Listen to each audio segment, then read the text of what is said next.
쌍방울 대북 송금 사건 수사 당시 박상용 검사의 녹취를 두고 여야 공방이 거셉니다. 민주당은 이화영 전 부지사를 상대로 형량 거래를 시도한 거라며 추가 녹취를 공개했습니다. 이번에도 전체가 아니라 편집된 녹취였습니다. 박 검사는 자신은 떳떳하다며 국정조사 대지를 하자고 했습니다. 이재명 대통령을 불법 대북 송금으로 잡아넣기 위해서 박상용 검사가 이화영 변호인 서민석 변호사를 회유한 정황이 담긴 녹취 공개가 됐죠. 그래서 저희가 함께 들었습니다. 핵심은 크게 두 가지였어요. 어제 띄워드린 녹취는 이화영이 이재명이 주범이다라는 법정 진술을 하면 보석으로 빼줄 수 있다. 그리고 또 하나는 이화영도 협조하지 않으면 주변인들 수사하겠다. 이게 이제 크게 두 가지였습니다. 그런데 서민석 변호사가 추가 녹취를 공개를 했거든요. 추가 녹취를 보면은 박상용 검사가 진짜 다급한 것 같습니다. 2023년 6월 19일 서민석 변호사와 박상용 검사가 나눈 통화 녹취 함께 듣고 오겠습니다. 검찰에서 그건 입증해서 하면은 될 것 같은데. 아니 근데 그러면은 이화영 씨는 300만 불로 메이드 시키고 그 다음에 이재명 씨는 어떻게 해요? 이거 봐요. 물론 일부부긴 하지만 이것만 보면은 이게 굉장히 이상한 대화거든요. 그럼 이재명 어떻게 해? 나는 이재명 잡는 게 목적인데 너네가 안 도와주면 이재명 나 못 잡잖아. 뭐 이렇게 들리잖아요. 네, 우리 봉지욱 기자님. 저거는 오늘 공개된 게 아닌데. 야, 요거 어제. 이건 어제. KBS를 통해서. 어제인데 결국에는 이제 이때 당시 이제 300만 불 방북 비용이 중요한 거잖아요. 근데 이게 오늘 공개된 거는 이제 이보다 한 달 앞선 5월 25일이거든요. 한 달 앞선. 오늘 거를 다루면서 뒤에 걸 계속 붙여서 좀 봐야 될 것 같아요. 아, 오늘 거 그럼 준비가 돼 있나요? 오늘 거 저한테 준비를 하라고 싶습니다. 아니 그게 아니고 서로 밀어 왜? 아니 방송 자료는 전체적으로 하셔야지. 아니 그게 아니고 저희가 이 녹취를 제공을 좀 받으려고. 아니 그거 말고 오늘 오전에 국정조사 특위 전체 회의에서 맞습니다. 오늘 전체 회의가 있었어요. 전용기 의원이 아침에 뉴스공장에선 짤막하게 몇 개 나왔잖아요. 앞뒤 내용이 담긴 풀 버전 4분 30초짜리를 공개를 했어요. 근데 거기를 들어보시면 내용이 이제 예를 들면 그게 이제 준비됐답니다. 네, 준비됐죠. 네, 준비됐답니다. 네, 함께 들어보겠습니다. 제가 검사님 말씀을 그대로 전달을 하고. 아닙니다. 제가 지금 해주십사 하는 거는 왜요? 그럼 변명하시게? 내일 할게요. 기다리세요. 그 이부지사를 한 번만 봐주시면 안 되겠습니까? 아, 내일은 내가 안 되는데. 뭐 조금이라도. 저희가 하루 종일 불러놓고 밤에도 있으니까요. 잠시라도 와서 그 뭐 얘기를 좀 들어주시면 안 되겠습니까? 지금 이부지사는 서민석 변호사님을 한 번만 좀 불러달라고 그렇게 얘기를 또 하는데. 오늘도 만났는데. 근데 오늘 만났는데 또 제 얘기를 들었잖아요. 새로운 얘기를 그러니까 나니까는 또 이걸 어떻게 해야 되나. 내가 이거 인정하면 죽는다 그랬는데 이거 어떻게 해야 되나. 네. 요거 들어보면은 박상용이가 아주 그냥 애원을 합니다. 애원을 해. 근데 이제 재밌는 게 전영기 의원이 머리를 잘 썼어요. 뉴스공장에서는 일부가 나가니까 지금 박상용이나 국민의힘은 다 까라고 했잖아요. 통으로 4분 40초를 다 깐 거예요. 저게 다 깠는데 저 얘기를 그러니까 국회에서 저 일이 벌어질 때 박상용 검사가 오늘 CBS 박성태 뉴스쇼에 나왔더라고요. 그러면서 그게 아니고 이거는 서민석 변호사가 뭐 종범을 만들어 달라는 등 봐달라는 등 해서 나는 거기에 대해서 친절하게 설명을 해줬을 뿐이다라는 건데 저거는 친절하게 설명을 해주는 게 아니라 아주 울려고 하잖아요. 그럼 애원이죠. 애원. 말을 더듬으면서 거의 울기 직전이야. 맞습니다. 근데 7번 자료 보여주세요.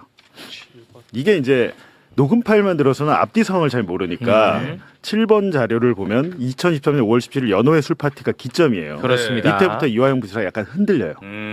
흔들려서 이틀 뒤인 5월 19일에는 본인의 자필 진술서를 내면서 박상용에게 5회차 피의자 신문 조서, 피의자 신문을 받습니다. 조서가 꾸며져요.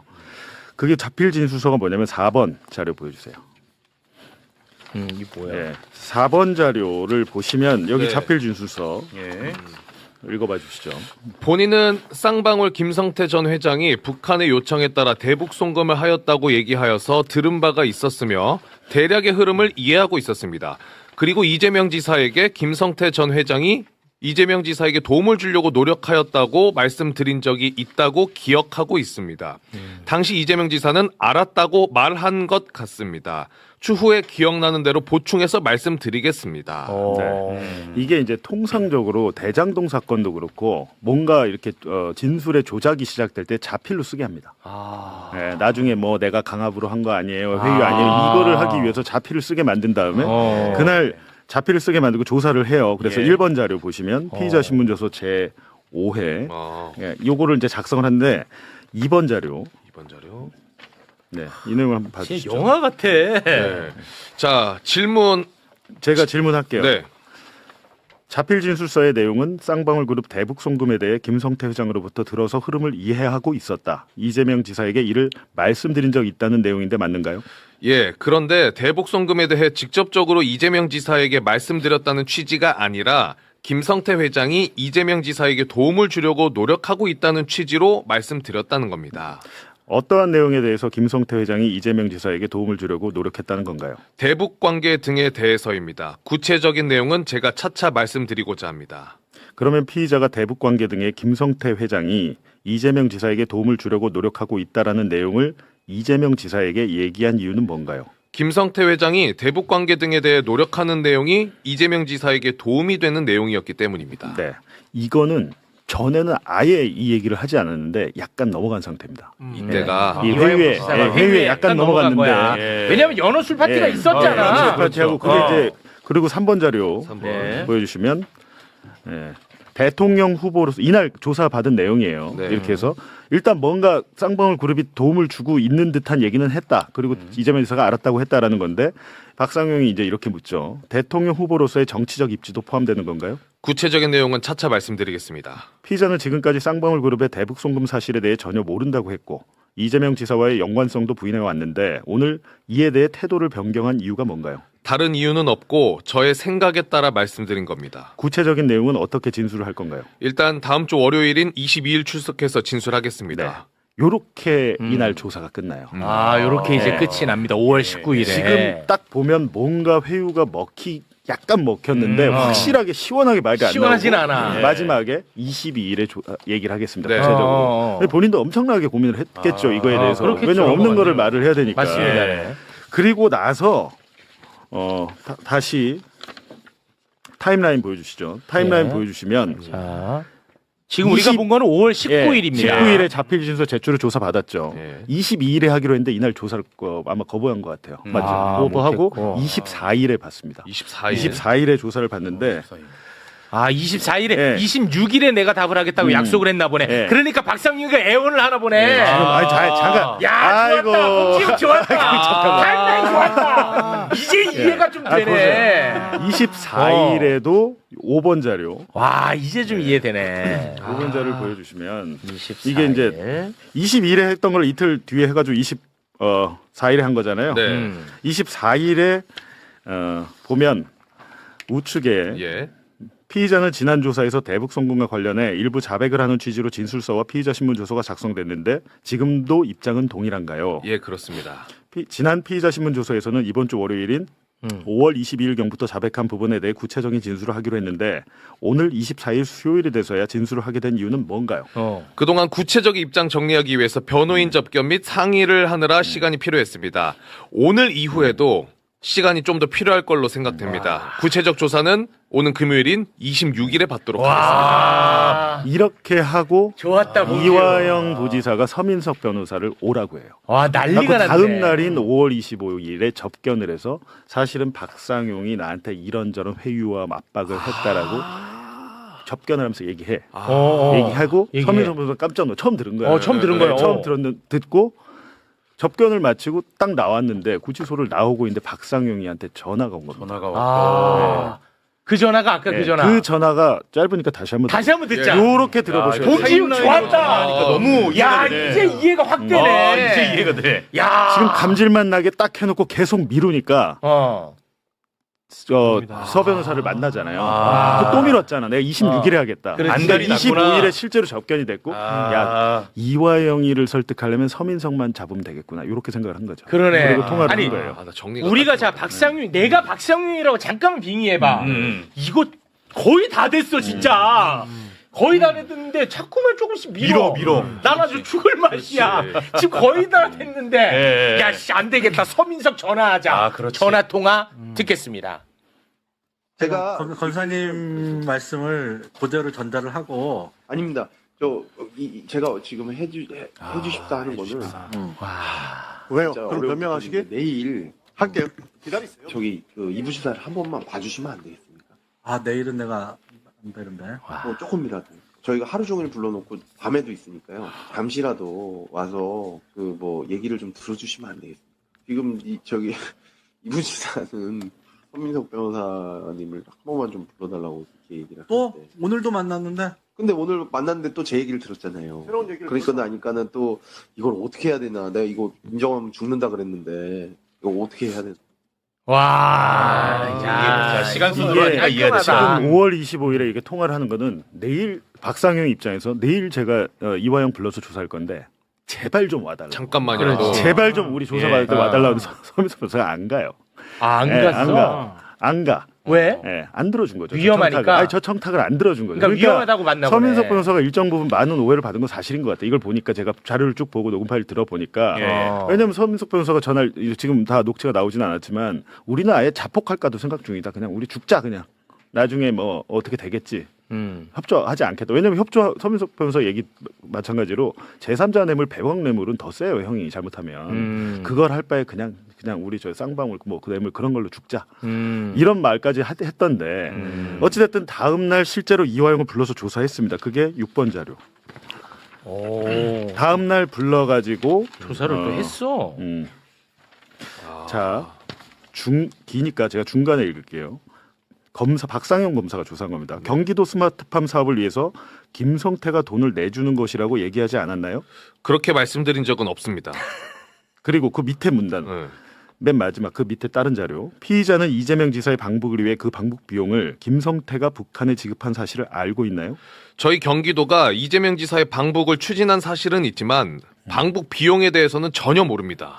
자, 망했어. 박상용이가 울면서 부탁을 했는데 망했어. 오히려 그나마 조금 말하려고 하다 뒤집어버려요. 뒤집었는데 망했어. 난리가 났어. 난리가 나서 6월 조사서부터는 박상용이 잠깐 퇴장, 너 실패. 송민경 검사가 투입이 돼요. 다른 검사. 송민경이가 6월 2일, 6월 7일, 6월 9일, 6월 12일 계속해서 이화영을 압박을 하는데 진술을 거부합니다. 그래요? 그리고 6월 12일 송민경이가 안 맥히니까 박상영이가 다시 나타나. 6월 14일, 15일, 16일, 18일, 21일, 22일, 6월 30일 박상영이가 해요. 그러니까 이런 상황이에요. 전체적으로. 야, 이제 보인다.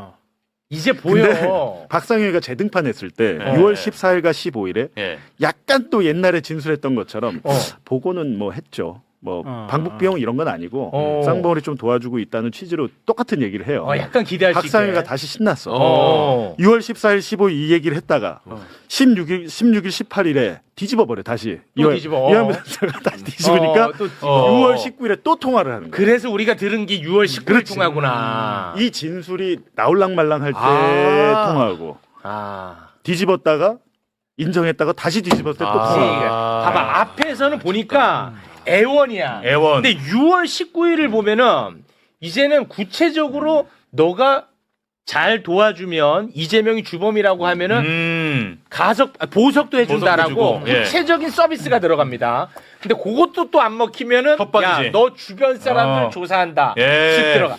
이제 보인다. 진짜 이게 전체적인 맥락을 이렇게 보시면 되고요. 잠깐 6월 14일, 15일 14일, 15일에는 박상윤이가 재등판해서 하는데 이때 그때는 다시 이제 맨 처음에 약간 인정해 잡힐 진술서처럼 약간 그런 취지로 얘기를 하다가 6월 18일에 다시 번복. 그런 일 없다고 사실은 그런 거 사실 아니다라고 뒤집으니까 원점으로 온 거 아닙니까? 그런데 박상윤이가 6월 19일에 서민석에게 전화를 하는 거죠. 구체적인 딜을 제시하는 겁니다. 그거는.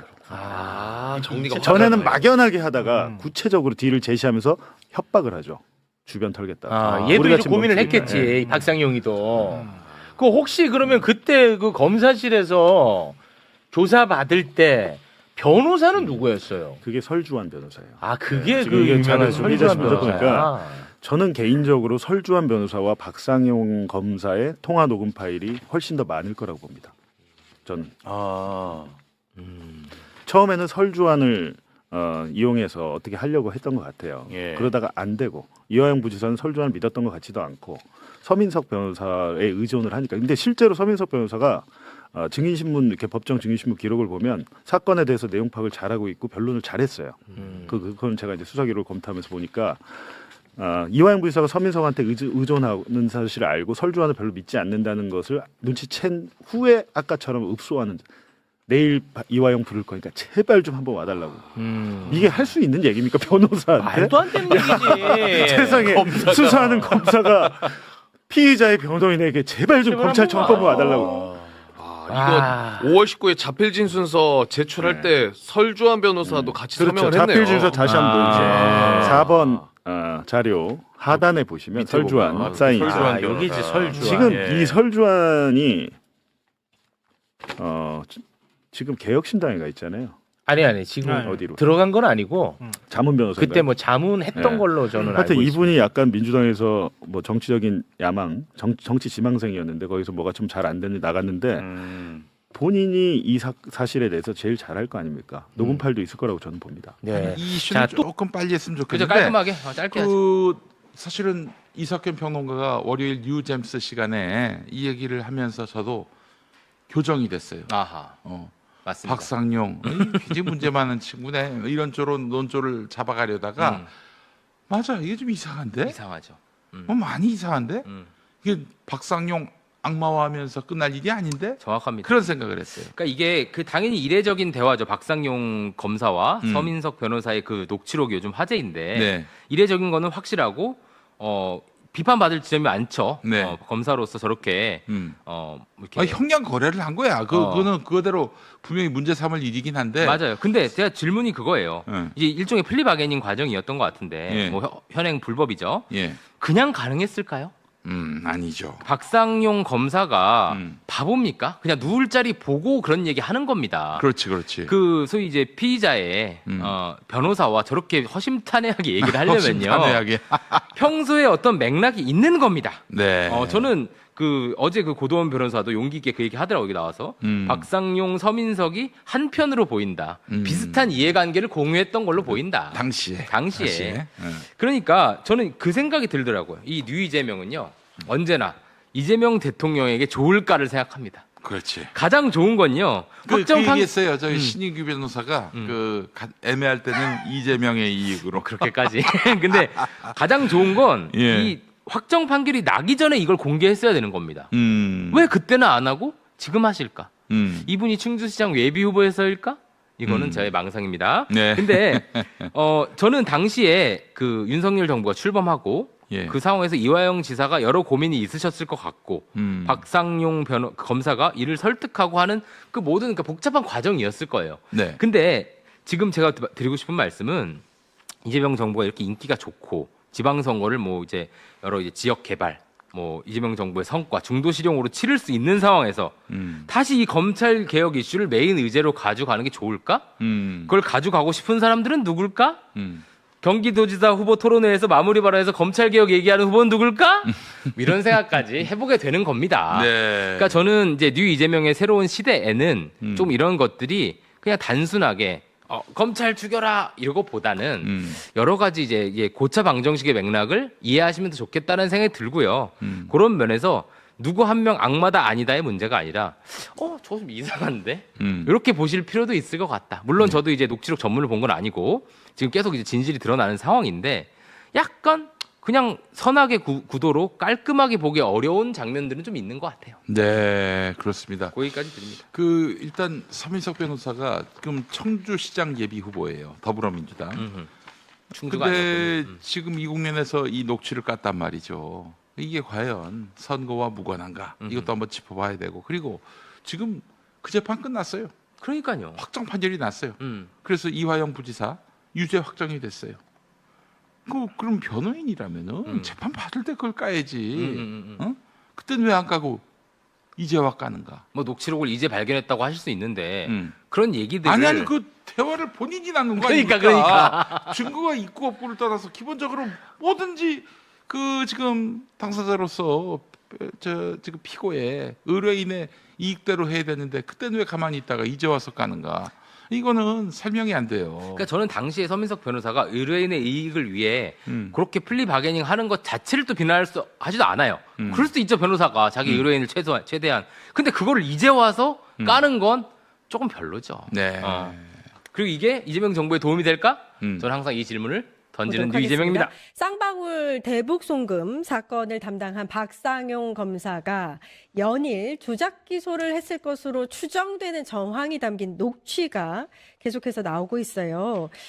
어제는 MBC에서 이화영 부지사를 언급하면서 그러니까 이재명 대통령과 최측근을 엮어서 이 다른 사건인데 이 두 사건을 엮어서 또다시 이 사람의 목표인 이재명 대통령 주범까지 갈 수 있도록 하는 그 음성 파일이 추가로 공개가 됐습니다.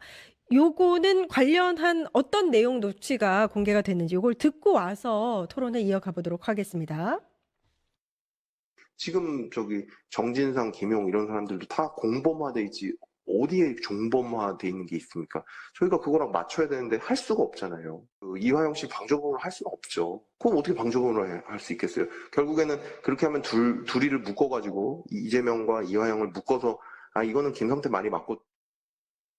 예, 정진상 전 성남시 정책실장, 김용 전 민주연구원 부원장, 이재명 대통령, 당시 성남시장, 당시 도지사와 아주 최측근입니다.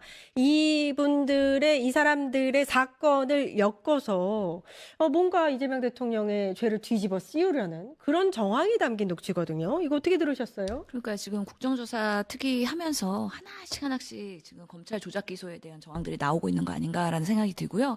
그 중심에 또 박상용 검사가 열일을 했구나라는 것들에 대한 녹취록이 있는 거죠. 박상용 검사는 오히려 인터뷰하고 계속 언론에서 본인의 주장을 계속 하고 있어요. 근데 그 모습이 상당히 한동훈과 유사하다라는 생각이 들고요. 특히나 이게 박상용 검사의 혼자의 일이겠습니까? 결국에는 이게 수원지검의 사건, 서울중앙지검의 사건 이런 것들 다 언급되는 이유들은 결국에는 그림 그리고 있었다, 검찰이. 그리고 그 정점에는 이재명, 그때는 지사를 주범으로 하고 그 주변 인물로서의 그런 김용, 정진상, 그리고 이화영 이런 사람들이 결국에는 종범으로 역할을 하는 그런 그림으로서의 계속 진술을 받아내기 위해서 이 서 변호사를 통해 가지고 계속해서 우리가 너네 이렇게 진술하면은 이렇게 감형해 줄 수 있어? 그림 이렇게 만들어 줄 수 있어? 라고 회유와 압박을 계속하는 정황들이 계속 드러나고 있는 건데요. 녹취록이 되게 많다고 해요. 그렇기 때문에 이제 계속 나올 거긴 한데 뭐 일부만 조작해서 짜집게 한 건 아니냐 이런 반박들이 나오더라고요. 그렇기 때문에 풀로 틀어서 있는 그대로를 다 같이 판단해 볼 필요가 있다라고 생각합니다. 오늘도 뭐 또 새로운 녹취가 뭐 오마이뉴스라든지 매불쇼 통해서 또 나온 걸로 알고 있는데 제가 사실 아까 틀어드린 그 녹취에서 좀 소름 돋았던 건 박상용 검사는 수원지검 소속이거든요. 그렇죠. 근데 앞서 말한 정진상이나 김용의 사건은 서울중앙지검 그렇죠. 사건이에요. 네. 다른 지검에서 갖고 있는 사건을 왜 언급을 하면서 자기 사건에 대해서 이렇게 하자, 맞춰가자. 이 얘기를 왜 합니까? 그러니까 저희가 지금 윗선이 있다. 이거는 하나의 그림을 그리는 윗선의 존재가 없으면 이게 이렇게 되겠습니까? 일선의 검사들, 일선 지청에 있는 검사들끼리 서로 그걸 소통을 합니까? 그러니까요. 네, 이게요, 하나의 팀이 움직였다라고 이제 볼 수밖에 없는 정황이고, 왜 다른 지검 사건이랑 여기랑 묶습니까, 그거를? 예. 본인들 그림 자체가 이제 묶여있기 때문에, 여기에서는 A라는 작업을 하고, 중앙지검에서는 B라는 작업을 해가지고, 결국엔 이거를 합쳐가지고 결국 하나의 그림으로 만들려고 했었던 건데, 그 하나의 그림은 결국엔 이재명이었던 거예요. 제가 반말하는 게 아니고 지금 대명사로 얘기하는 겁니다. 이재명을 잡아 넣어야만, 윤석열 대통령 당시 이 생활을 할 때 자신들이 저질렀던 수많은 실정들을 했잖아요. 예. 그걸 덮어버리기 위해서 계속 범죄자 프레임을 씌우기 위해서 이들을 다 잡아놓고 있었던 것이고, 이들로 하여금 이재명과 연결된 거 하나라도 불어라. 그리고 형량거래 해주겠다라고 얘기를 한 거고, 그것뿐만 아니라 가족인질극을 했잖아요. 예. 아들, 딸 잡아놓겠다, 와이프 잡아놓겠다 이러면서 그거 한 거 아니에요. 그러니까 저는 이게 국가의 녹을 먹는 사람이 뭐 국민들께서 세금 낸 걸로 월급을 받는 사람인데 이렇게 이제 자의적으로 본인들끼리 판을 짜가지고 그것도 당시에 야당 대표를 잡아넣기 위해서 본인들의 실정을 덮고 또 아주 유력한 대선 후보를 제거하려고 하는 이러한 수에 대해서 지금 만천하에 지금 드러나고 있는 것이다라고 생각이 들고 오늘인가 어제 그 전용기 의원이 핵폭탄급의 또 녹취가 또 더 있다라고 얘기를 하는 걸로 봐서 지금 나온 것만으로도 저는 대단히 이 문제가 될 거라고 보지만 이제 그러한 부분들도 준비되고 있다고 보여지고 또 오늘 법무부 장관이 얘기를 했잖아요. 감찰해라.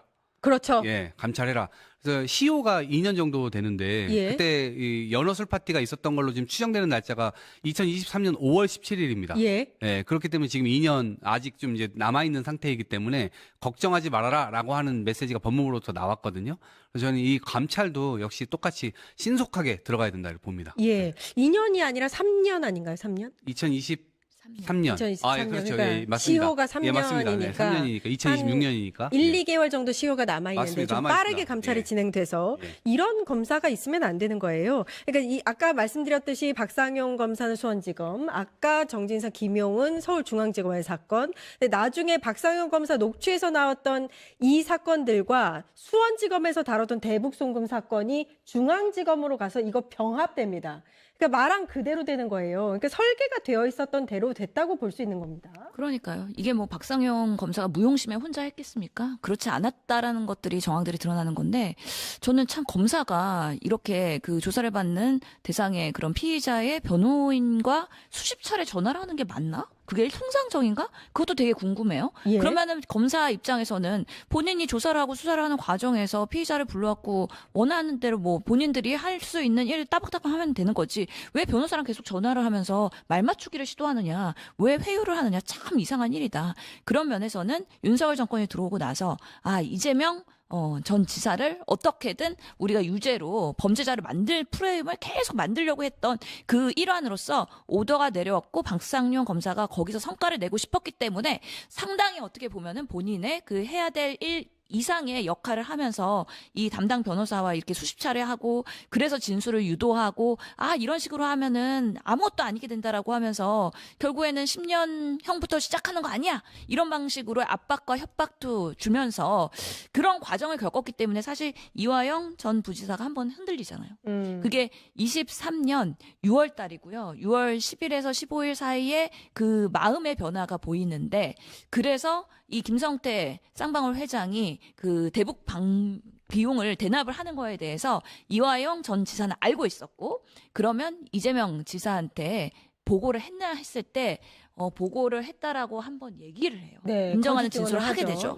그리고 나서 곧바로 또 나중에 뒤집기는 하는데 그 부분이 한 부분 있었고 또 두 번째로는 그 법정에 나와서 이화영 전 부지사의 사모님이 정신 차려 하고 소리 지르잖아요. 그러면서 많은 사람들이 알게 됐죠. 이 사람이 잠시 회유를 당해가지고 정말 그 플리바겐 있는 어떻게든 검사한테 협조하려고 했었구나 라는 부분에 있어서 정신을 다시 차리고 되려오기를 하는데 그런 과정에서 이 수차례의 그런 전화통화가 작동을 한 것 아니냐라고 생각이 할 수밖에 없는 거고 결국에는 이재명 대통령의 뭐 대장동, 백형동, 위례 신소지 기타 등등의 많은 사건들이 서울중앙지검으로 통해가지고 결국에는 범죄자 프레임을 계속 씌우는데요. 저는 21대 국회 하면서 항상 한동훈 법무부 장관이 그렇게 국회에 와갖고 계속해서 이재명 범죄자 그리고 국민의힘이 얼마나 이재명 범죄자 그거를 외치면서 우리는 범죄자 있는 당대표 있는 당이랑 같이 일할 수 없다. 얼마나 그렇게 민주당을 탄압을 했었는지 그때 야당으로서 상당히 서럽거든요. 그런 부분들이 다 이렇게 검찰과 정치 검찰들의 이런 권력과의 이런 회동을 통해 갖고 이루어지고 있었구나. 그런 정황들이 지금 하나씩 드러나는 거다라고 생각합니다. 그 오늘 오마이뉴스에서 단독으로 내놓은 그 녹취가 있는데요. 이거 보면 진짜 박상용 검사 정말 악질이다라고 느껴지는 게 사실 이렇게 내 말 안 들으면 뭐 10년형도 살 수 있고 그보다 이상으로 살 수 있어 뭐 이렇게 뭐 압박하고 회유하고 이 부분도 있지만 이해찬 전 총리가 나와요. 이해찬 전 총리는 이화영 전 부지사에게는 정치적으로 엄청난 스승이고 존경하는 분인데 지금 당신 때문에 이해찬 총리까지 내가 끌어들일 거야. 이거 완전히 협박 아니에요? 그렇죠. 예, 완전히 협박이고 겁박이고 이거는 엄청난 회유를 하려고 이 거물급 정치인을 걸어다 놓고 그렇게 하는 것인데 사적으로도 상당히 뭐 존경하는 뭐 스승급의 사람이지만 이 진영에서 상당히 존경받는 우리 진영의 원로잖아요. 뭔가 문제가 생겼을 때 이 원로께서 가름마 한 번씩 타주면 그래도 우리가 좀 화합하고 같이 가려고 하는 그 노력하는 그런 권위가 있으신 분이에요. 그러니까 그분을 만약에 이화영 때문에 그분에게 화가 갔다라고 하면 진영 내부에서 이화영에 대한 비난이 엄청나게 쏟아질 거 아닙니까? 이제 그런 부분들에 대한 부분, 이 겁박을 제가 했던 걸로 보이고 그 두려움을 활용해가지고 했던 걸로 보이고 그다음에 가족 협박들 이런 것들도 이제 같이 좀 다 버무려가지고 실제로 이 개인에 대한 압박 이런 것들 굉장히 심각했던 것 같고 김성태 잡아놓고 이화영 잡아놓고 둘이서 진술 세미나 시키고 수차례 그렇죠. 시키고 그다음에 뭐 무슨 회덮밥 뭐 시켜주면서 둘이 모여가지고 대화할 수 있도록 해주고 그다음에 서인석 변호사한테 또 그 이후에 또 전화하고 그러면서 진술이 나중에 바뀌는 거 아닙니까? 그러니까 이런 것들이 지금 다 연결고리가 그렇게 이어지고 있어요. 그리고 예. 피고인을 아니 그 감옥에 있는 피고인을 불러다가 검사실에서 하루 종일 거기다 놓고 편안하게 쉴 수 있도록 편의 제공하고 자기 만나고 싶은 사람은 만나게 해주고 이게 똑같이 다른 사람들에게도 벌어지는 일인가요? 예. 그러니까 이런 부분들이 일단은 검찰에서 사용했던 압박 방법, 회유 방법이었던 것 같고 특수부 수사가 이렇게 적나라하게 이 녹취를 통해서 지금 드러난 건 사실은 처음이잖아요. 예. 많은 사람들이 이렇게 한다 저렇게 한다 증언은 많이 했지만 예. 특수부 수사의 검사가 이런 목소리를 직접 드러내면서 자신의 어떤 이 회유 정황이나 이런 것들 그대로 나온 건 처음이거든요. 예. 너무 황당한 거죠. 이런 우리가 식으로. 사실은 이 목소리를 통해서 이렇게 진짜 분노할 만한 그런 정황들을 지금 계속해서 매일매일 보고 있는데 박상용 검사는 지금 녹취록 보도한 방송사 기자 고발하고 명예훼손 혐의로 고소를 했습니다. 지금까지도 짜깁기다, 왜곡 보도다, 뭐 이렇게 주장을 하고 있네요. 그 KBS에 보도한 김 기자를 지금 명예훼손으로 고발을 했는데 결국에는 본인은 앞단했거든 자르고 자기 발언만 보도한 것이 마치 내가 그것을 회유한 것처럼 보인다라고 하면서 변명을 하고 있는 것이죠. 근데 실제로 보면은 그 박성현 검사의 주장에 의하면 이거는 원래 서 변호사가 먼저 뭔가 이화영 전 부지사가 이제는 인정하고 나의 연골고리는 이재명 전 지사와의 그런 보고에 있다라는 걸 인정하는 그런 질문을 했기 때문에 당신이 그런 진술을 해주면 우리가 보석도 풀어줄 수 있고 영치에 있어서 이거 추가 영장 발부도 우리가 이거 면제해줄 수 있고 여러 가지의 부분에 있어서 물어봐서 우리가 응대한 거다 정도의 본인의 그냥 변명을 하고 있는 건데 실제로 보면 풀 스펙트럼을 물어보면 그렇지 않을 가능성이 매우 높다는 거죠. 그렇기 때문에 본인은 이런 방식으로 따박따박 대응을 하면서 나는 무고하고 내가 회유한 거 없고 협박한 거 없다라고 사실은 지금 하고 있지만 수많은 페프의 포스팅, 본인의 발언, 본인의 인터뷰 이런 것들이 계속해서 큰 정황으로 드러났을 때는 자기 잘못을 자가당착으로 돌아올 것이다라는 생각이 드는 상황입니다. 예. 지금 이게 이제 핵심이 이 국정조사가 윤석열 정권의 조작 기소에 대한 국정조사잖아요. 그렇죠. 예.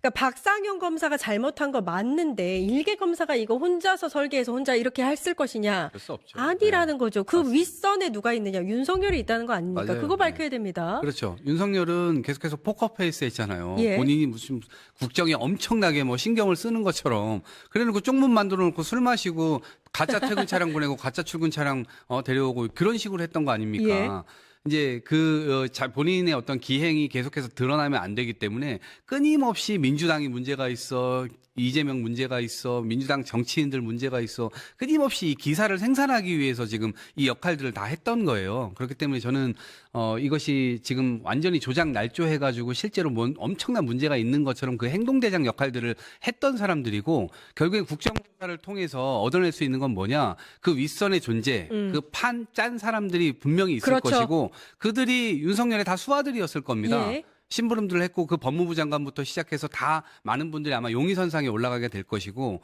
지금 전영기 의원이나 지금 당 특위에서 좀 잘하고 있다고 생각하는 게 이게 원문 그대로 녹취를 그대로 푸는 방식이 아니고 잘라가지고 네. 지금 이렇게 하고 하나씩, 대응하는 거 두 보고 개씩 던집니다. 이렇게 잘라서 대응하는 거 보고 이렇게 하고 있어요. 이러면 나중에 일관성이 아마 흐트러질 수 있을 맞아요. 거예요. 예. 그래서 지금 아마 그 이런 전략을 사실 검찰이 잘 썼어요. 예. 그동안 압박하고 회유하기 위해서 이렇게 흘리고 저렇게 흘려가지고 사람들을 올가매는 방법이거든요. 그대로 지금 민주당이 되갚아주고 있는 중입니다. 알겠습니다. 거짓말하는 사람이 나중에 흐트러지게 돼 있습니다. 반드시 밝혀집니다.